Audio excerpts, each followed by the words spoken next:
C'est là-bas, sur cette immense île lointaine, que tout a commencé, quand j'ai décidé de partir seul pour vivre l'inconnu au cœur de l'Australie. Après 4 mois de riches aventures, j'embarque pour Manille avec le même regard curieux et l'envie de me laisser surprendre. Ce nouveau voyage est une étape de plus dans cette manière de vivre le monde, au rythme des rencontres, des paysages qui coupent le souffle et des cultures qui, sans les comprendre tout de suite, nous bousculent et nous élargissent. Voyager seul, ce n'est pas s'isoler, c'est rester ouvert, écouter et se laisser transformer par ce qu'on croise. Alors bienvenue dans cette nouvelle étape, à destination des îles enchanteresses, des Philippines.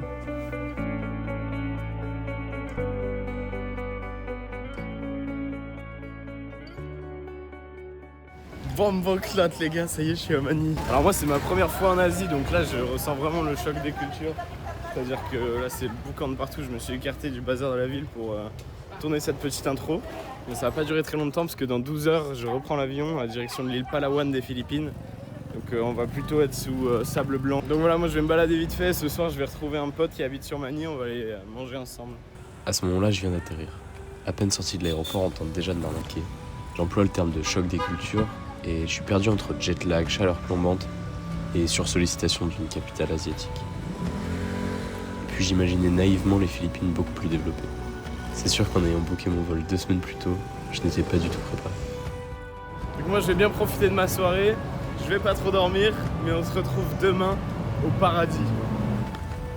C'est donc après seulement une journée dans la capitale que je décide d'aller trouver le paradis que je suis venu chercher. Sur la route pour l'aéroport, je commence à réaliser. Moi qui voyais les Philippines comme de simples vacances, une parenthèse légère après des semaines à enchaîner les journées de 12 heures en Australie, je découvre la vraie dimension de ce voyage. Ce n'est pas seulement une pause, mais une véritable aventure qui s'ouvre devant moi, et je commence à en mesurer l'étendue. L'excitation remplace alors peu à peu la fatigue. Cette fois-ci, j'en suis sûr.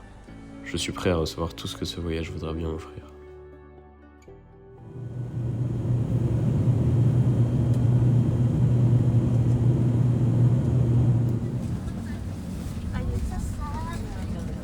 Pour le coup, ce voyage, il en avait des choses à offrir. Accueil sur un tapis rouge, ça commence très fort. Dès mon arrivée, je loue un scooter pour rejoindre mon auberge et aller savourer mon premier coucher de soleil.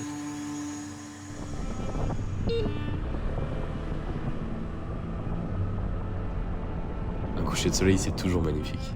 J'aime dire qu'ils sont tous uniques, mais celui-ci avait une particularité inattendue. Des enfants qui jouaient au loin sont venus à ma rencontre, essayant d'échanger avec moi les quelques mots d'anglais qu'ils connaissaient. Puis ils se sont amusés à poser devant ma caméra ou tenter d'attraper mon drone. À leur petite échelle, ils m'ont montré la vraie richesse de ce pays, moi qui n'en avais vu que misère.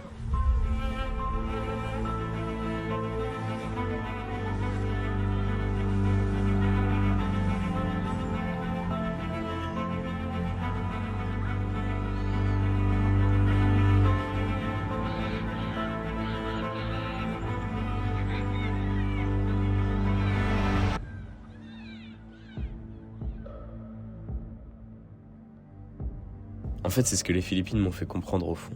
Ici, tout semble plus simple, plus vrai. Il suffit de lever les yeux pour comprendre pourquoi ce pays fascine tant.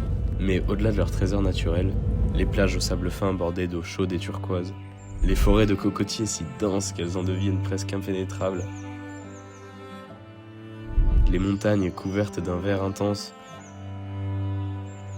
ou encore les fonds marins à la faune et à la flore d'une richesse incroyable, et où il m'est arrivé de croiser des requins, c'est surtout dans leur manière de vivre que je trouvais quelque chose d'unique. Oui, ils font face au sous-développement, à la corruption, à des conditions climatiques parfois extrêmes, ou même à la surpopulation. Mais malgré tout ça, ils s'aiment, et ça se ressent à chaque coin. Ces enfants-là, ils n'ont presque rien. Et pourtant, je n'y vois pas de misère. J'y vois du bonheur, de la simplicité, une joie authentique. Partout, il y a de la vie, de la musique, des rires. Et je crois que c'est ça qu'on a un peu perdu chez nous.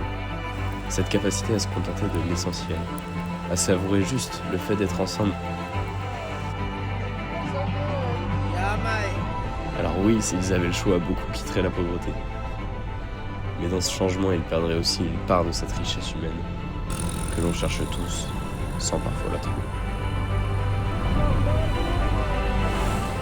Bref, je pense que vous l'aurez compris, je pourrais vous parler pendant des heures des Philippines. Ce voyage a été ma plus belle expérience en solo, il m'a poussé à me confronter à moi-même. Surtout, il m'a rappelé ce que voyager signifiait vraiment, à savoir se sentir libre et toujours réapprendre à s'émerveiller. Un grand merci à toutes les personnes que j'ai rencontrées aux Philippines. J'espère que cette vidéo vous aura plu, n'hésitez pas à vous abonner. C'était Globe en main.